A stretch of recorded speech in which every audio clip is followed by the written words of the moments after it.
1 Samuel chapter 20. Then David fled from Naioth at Ramah, and went to Jonathan and asked, "What have I done? What is my crime? How have I wronged your father, that he is trying to kill me?" "Never," Jonathan replied. "You're not going to die. Look, my father doesn't do anything, great or small, without letting me know.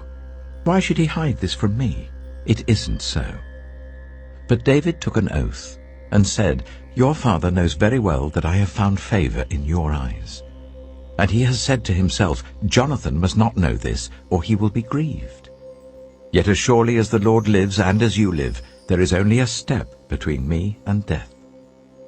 Jonathan said to David, "Whatever you want me to do, I'll do for you."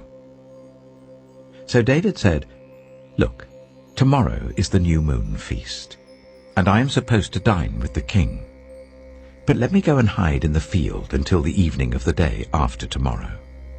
If your father misses me at all, tell him, 'David earnestly asked my permission to hurry to Bethlehem, his hometown, because an annual sacrifice is being made there for his whole clan.' If he says, 'Very well,' then your servant is safe. But if he loses his temper, you can be sure that he is determined to harm me. As for you, show kindness to your servant, for you have brought him into a covenant with you before the Lord. If I am guilty, then kill me yourself. Why hand me over to your father?" "Never," Jonathan said. "If I had the least inkling that my father was determined to harm you, wouldn't I tell you?"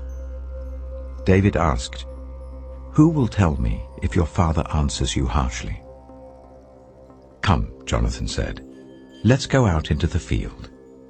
So they went there together. Then Jonathan said to David, "I swear by the Lord, the God of Israel, that I will surely sound out my father by this time the day after tomorrow. If he is favorably disposed towards you, will I not send you word and let you know? But if my father intends to harm you, may the Lord deal with me, be it ever so severely, if I do not let you know and send you away in peace. May the Lord be with you, as he has been with my father. But show me unfailing kindness like the Lord's kindness as long as I live, so that I may not be killed. And do not ever cut off your kindness from my family, not even when the Lord has cut off every one of David's enemies from the face of the earth."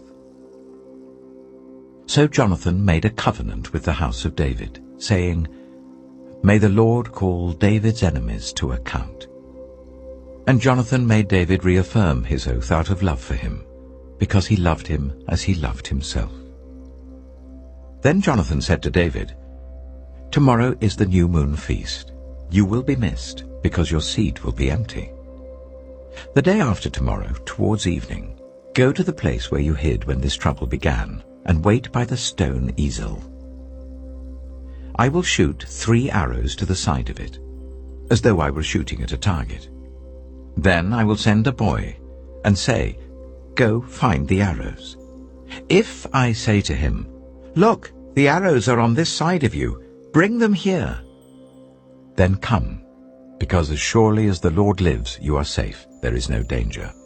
But if I say to the boy, 'Look, the arrows are beyond you,' then you must go, because the Lord has sent you away. And about the matter you and I discussed, remember, the Lord is witness between you and me forever." So David hid in the field. And when the new moon feast came, the king sat down to eat. He sat in his customary place by the wall, opposite Jonathan, and Abner sat next to Saul, but David's place was empty. Saul said nothing that day, for he thought something must have happened to David to make him ceremonially unclean. Surely he is unclean. But the next day, the 2nd day of the month, David's place was empty again. Then Saul said to his son Jonathan, "Why hasn't the son of Jesse come to the meal, either yesterday or today?" Jonathan answered, "David earnestly asked me for permission to go to Bethlehem. He said, 'Let me go because our family is observing a sacrifice in the town, and my brother has ordered me to be there. If I have found favor in your eyes, let me go to see my brothers.' That is why he has not come to the king's table."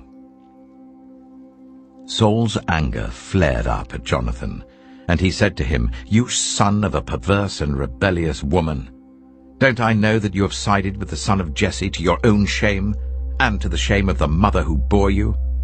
As long as the son of Jesse lives on this earth, neither you nor your kingdom will be established. Now send someone to bring him to me, for he must die." "Why should he be put to death? What has he done?" Jonathan asked his father. But Saul hurled his spear at him to kill him. Then Jonathan knew that his father intended to kill David. Jonathan got up from the table in fierce anger. On that second day of the feast he did not eat, because he was grieved at his father's shameful treatment of David. In the morning, Jonathan went out to the field for his meeting with David. He had a small boy with him, and he said to the boy, "Run and find the arrows I shoot." As the boy ran, he shot an arrow beyond him. When the boy came to the place where Jonathan's arrow had fallen, Jonathan called out after him, "Isn't the arrow beyond you?" Then he shouted, "Hurry, go quickly, don't stop." The boy picked up the arrow and returned to his master. The boy knew nothing about all this, only Jonathan and David knew. Then Jonathan gave his weapons to the boy and said, "Go, carry them back to town." After the boy had gone, David got up from the south side of the stone and bowed down before Jonathan 3 times with his face to the ground.